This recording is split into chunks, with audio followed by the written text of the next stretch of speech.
Welcome to Preparing for the Unexpected. Today I'm talking with Regina Phelps. Regina, we are going to talk about something you brought up during the break, and that is exercising the board of directors.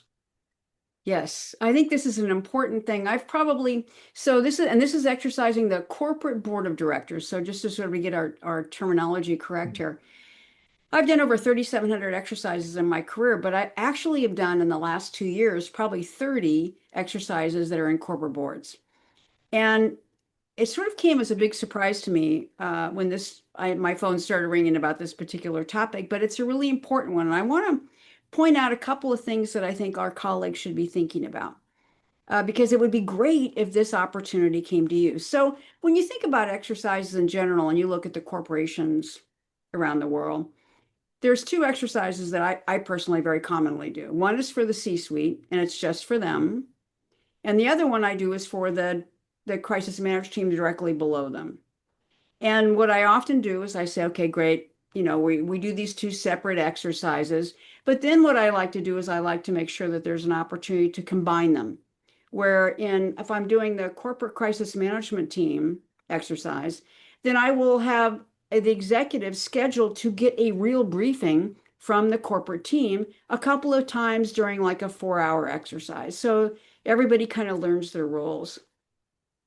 There's been a lot of interest in the corporate world in America in particular, but also in Europe, that when the C-suite is dealing with a problem, they have to be thinking about who is above them, which is these corporate boards.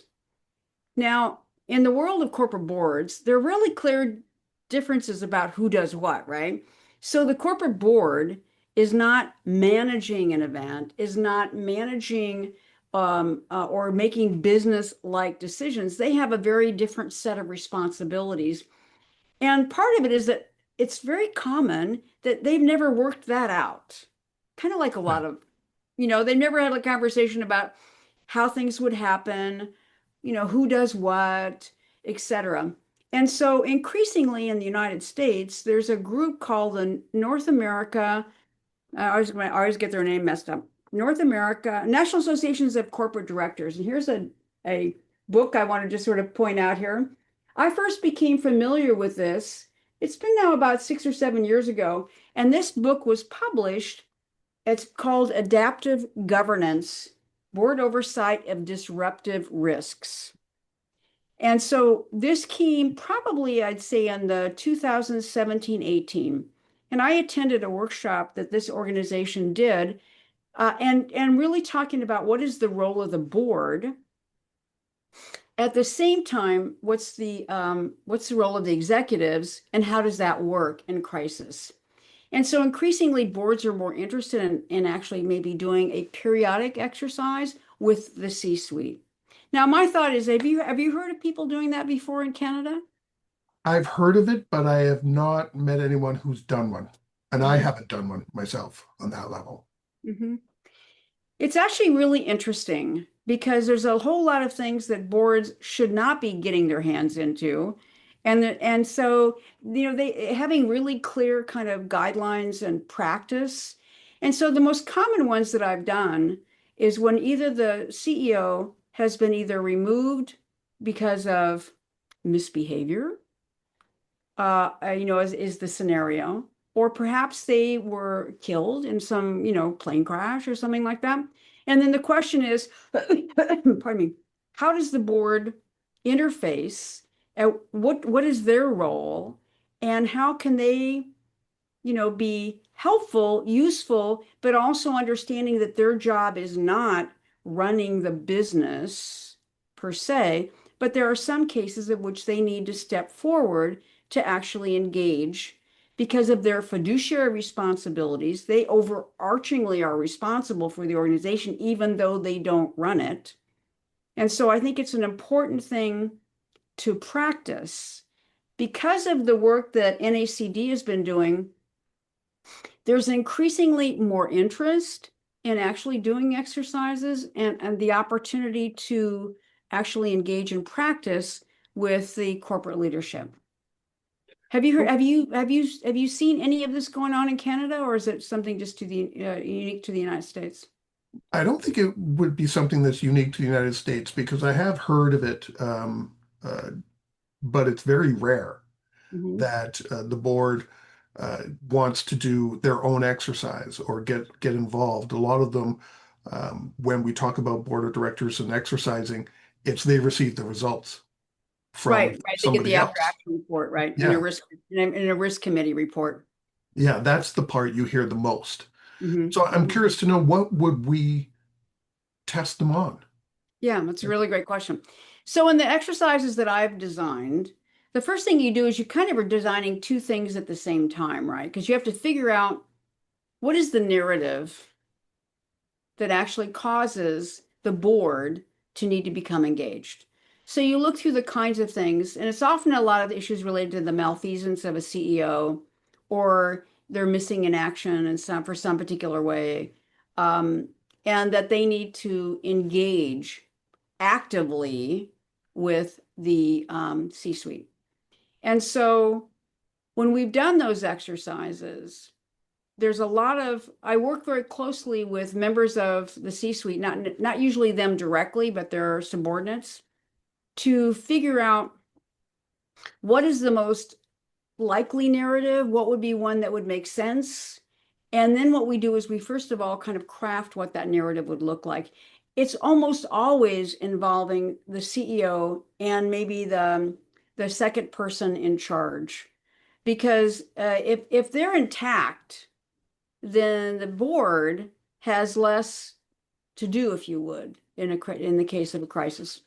So it's kind of I'll give you some examples, but it's kind of an awkward design process because usually I have to design something where the CEO has done something awful, and they're going to get removed from their job. And Well, then I think what everybody would agree the CEO usually does something awful anyway. there you go. Well, so you imagine some awful thing. They end up getting either removed from their job or heavily disciplined. And then what happens is that the board then needs to their executive committee of the board is usually who those players would then have to sort of stand up and gingerly work with the company about what they would do to support the executives, to support the business, understanding that they're not the people that are going to run the company, but they need to do all of the kind of the dealing to make sure that things continue properly. And so there's a lot of communication related issues that they might be engaged in.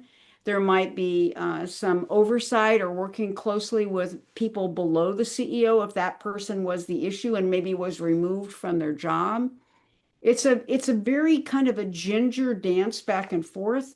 And it really helps everyone kind of understand, what is their role versus what is the role of the other individuals below the CEO. But it's usually when the CEO has been removed or has died or something like that. And then they have to decide on what do we do to support the organization? How can we ensure that our stock price remains up, that our communications are good, that we're reassuring our customers without then again overstepping because they're truly not the management of the corporation, but they are the overseers, if you will. Are there instances where there is that potential for someone on the board to step in to that role, Yeah. just in case, as you say, how do we ensure our stock price stays up and customers are okay? Is that a viable option to kind of have someone on the board understand how things are working and step into that role There have temporarily? been cases, there have been cases where that has occurred, where somebody has had to actually step in and actually be more active in the management of the organization. What I found, and I didn't really quite understand this before I started doing these exercises, is that everybody is very concerned about crossing a line. This is your job, this is my job, and we don't want to essentially cross that line. But at some point, that may need to happen, just as you pointed out. And then the question is, okay, uh, who's going to do what?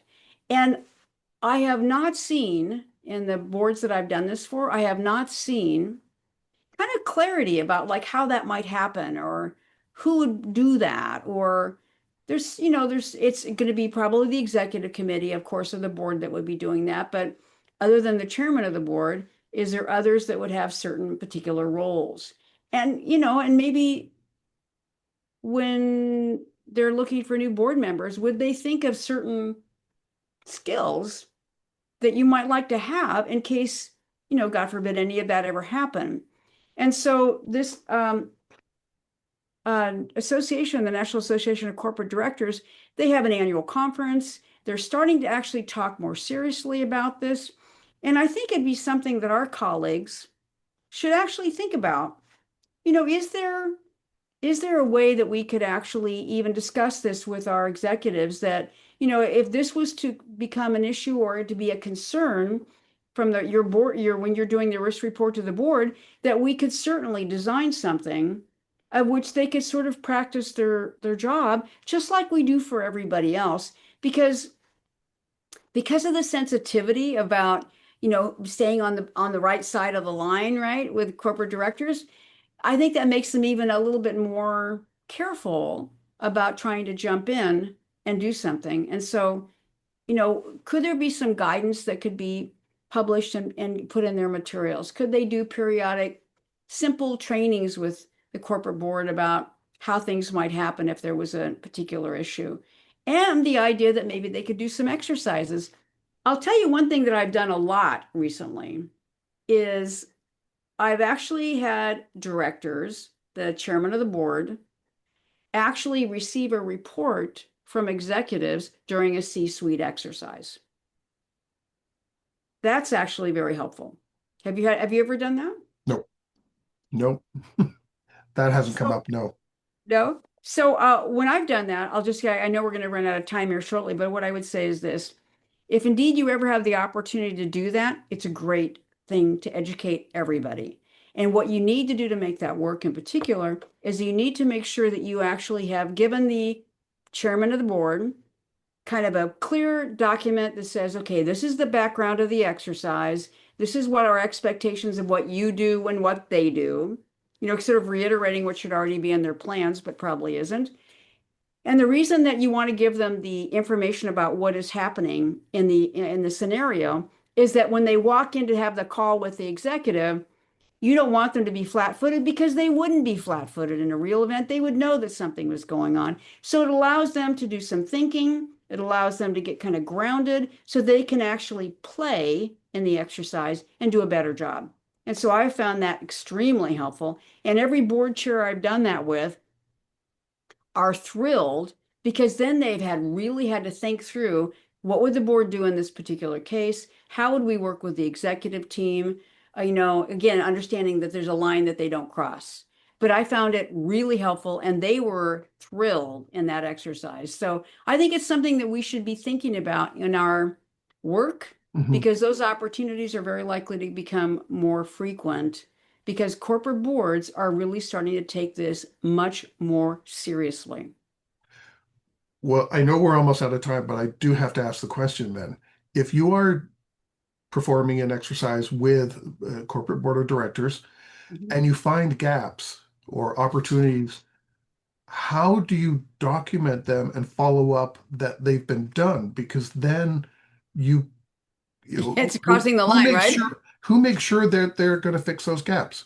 Right. So when our particular case, we'll do an after action report, but we give it to them, the corporate board and the executive team, and they have to work that out themselves about how that's going to happen. But when you do publish the after action report, you do give it to both parties, right? So the corporate Okay. board and you give it to the actual executive team, and they need to find a way to work that out. And that would usually be happening through the risk committee of the board, working in concert with whoever the risk individuals are of the corporation. Okay, because I was wondering, if the board has the overall fiduciary responsibilities and they're Right. overseeing, the organization, if there's an after action report, does that mean there's somebody over them as well? To make sure they're doing what they need Yeah, to do after one of these that's a great exercises. question. I don't think there really is.